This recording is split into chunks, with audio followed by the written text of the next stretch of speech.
The sky was filled with gorgeous fireworks, and we were all dancing on the deck of a luxury yacht. Then an airplane flew through the sky, drawing a pink heart and a declaration of love. Now, this is what I call a rich person's party. And not just a party, but a wedding. Because my mother just married an actual billionaire. And that's what I call lucky. Afterward, I had so many opportunities up for me that I could have only dreamed of before. Shopping at elite boutiques, dining at trendy restaurants, getting front row seats to extreme sports, not to mention getting pampered at beauty salons. All my dreams were coming true, and I was unbelievably happy because there wasn't anything I couldn't have. But then everything changed when Mr. Andrews' biological daughter, Camilla, arrived from London.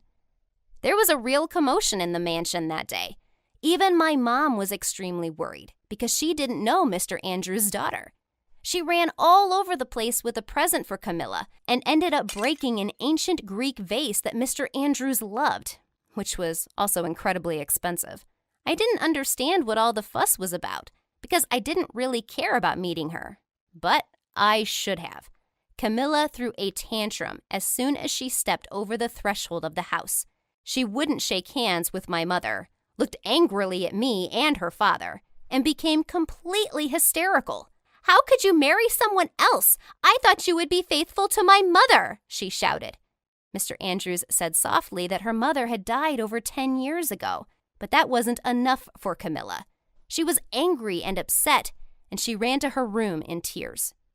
My name is Helena, and this is my story about how my mother married a billionaire, which changed my life dramatically. Being rich is cool, but it also creates a lot of problems, especially when you become part of another family. Well, let me tell you all about it. That first encounter with my stepsister clearly didn't go well.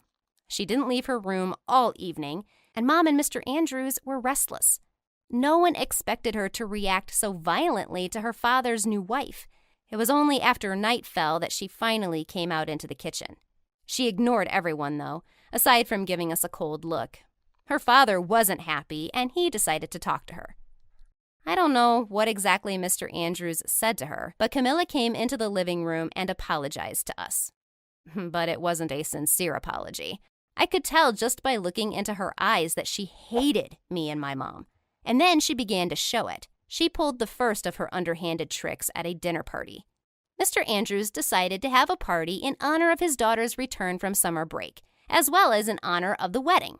The entire upper crust of Los Angeles showed up. Camilla was very gloomy. She barely spoke to anyone. It was only when the children of other rich families showed up that she perked up a little. Apparently, these were her friends. I also decided to join them, but they didn't want to let me into their circle. You see, I wasn't rich by birth, but by pure chance. "There is no place for someone like you. You'll always be a commoner," Camilla said, and they all laughed at me. But that clearly wasn't enough for her. Camilla began to tell all of the guests that she had a wonderful stepsister who was attending a remedial school, and everyone believed her blatant lie. According to her, I only recently learned to read. I still don't count very well, and I'm generally slow on the uptake.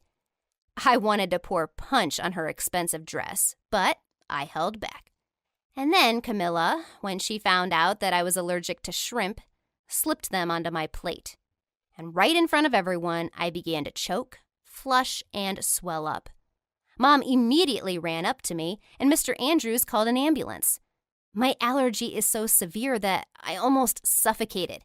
My tongue and throat swelled up really badly. I was sure I was about to die. At the hospital, Camilla put on an innocent face and stated that she didn't know anything about my allergy. She just wanted me to get a chance to eat some tasty shrimp. Mr. Andrews, of course, believed his daughter, but my mother didn't. When my mother was left alone with me, she said that I shouldn't mess with Camilla anymore because she was very spoiled and therefore dangerous. I agreed with her. I figured I would just have to put up with this mischievous girl over the summer, and then she'd go back to London until Christmas. But it was impossible to completely ignore Camilla because I was constantly running into her in the mansion, and every time she insulted me in some way or did something nasty. Once, I found a bunch of toads in my room, croaking loudly. Yuck! I was so grossed out that I nearly fainted. It might be hard to believe, but at that moment, I was ready to give up all the money just to have Camilla go away. That monster wouldn't let me relax in my own house for even a moment. She replaced my sunscreen with glue, ordered the servants to lock my door, and then switched my bubble bath with dye. I ended up turning blue. I looked like a Smurf. But that wasn't the worst part. Mr. Andrews gave me a cool car, which his daughter really didn't like. So at night, while everyone was asleep, Camilla spray-painted graffiti on it. When I saw my car in the morning, I couldn't hold back my tears and yelled at Camilla. And she was just scolded, and that was it.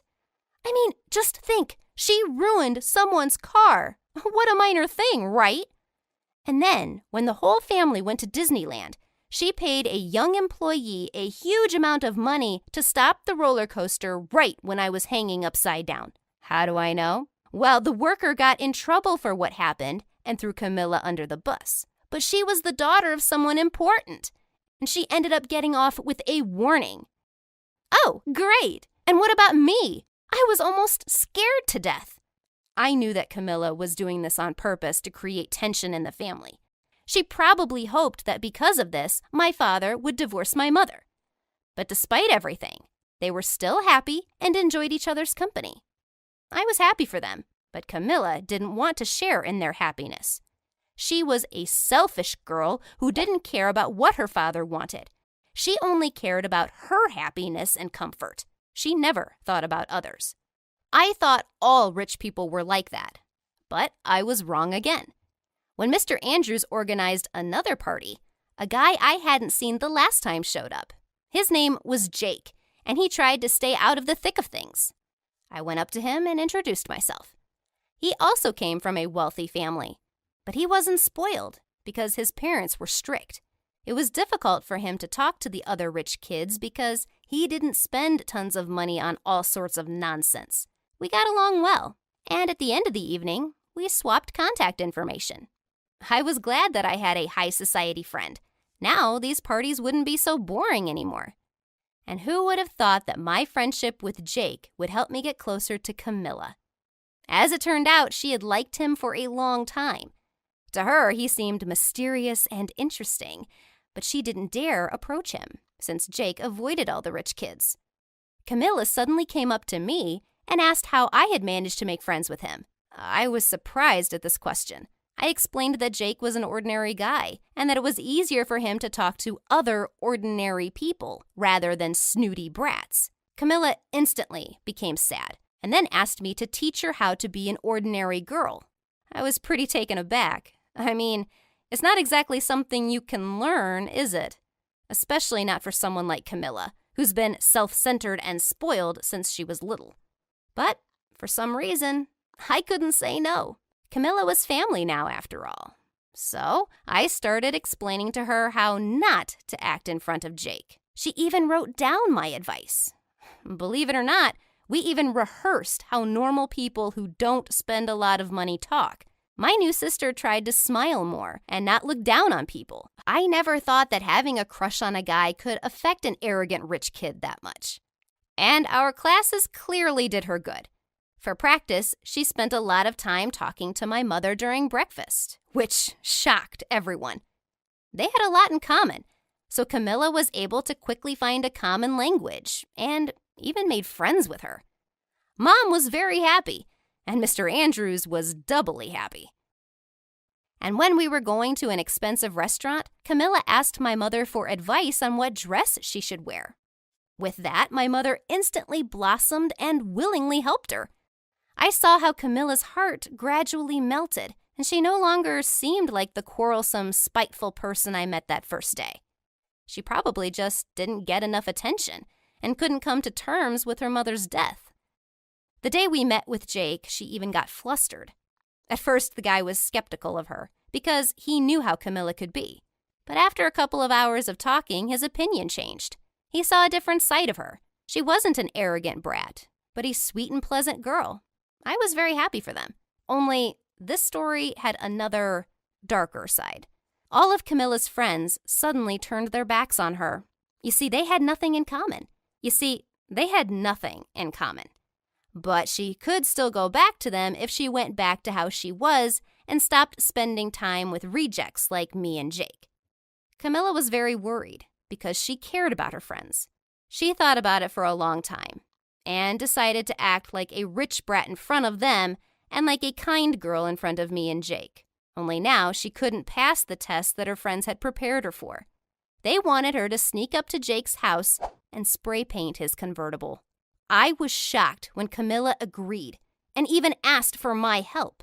Naturally, I refused and tried to convince her that it wasn't worth it. They aren't your friends, not when they force you to do such awful things. But Camilla didn't listen to me. Oh, how hard it is at times to be a child in a wealthy family. You have to go to great lengths in order not to lose your status and authority. Camilla was gone for 2 whole hours, and then we got a call from the police. Mr. Andrews turned pale when he was told that his daughter was at the police station. We went there immediately. She sat in front of the cop, ashamed, and Jake and his parents stood next to her. Camilla said that she didn't have time to do anything and didn't want to, because at the last moment she changed her mind about doing something that might hurt Jake. For an hour, we all dealt with this. And then Mr. Andrews also had to pay that family so that they didn't create a public scandal about it. At first, Jake was angry with Camilla, but when she apologized and explained everything to him, he forgave her. After that, we were finally able to live in peace and harmony. On the one hand, being a member of a wealthy family is pretty cool, but on the other, it's really difficult. The situation with Camilla made that pretty clear to me. Because she stayed friends with us. All the other wealthy kids distanced themselves from her. But she didn't mind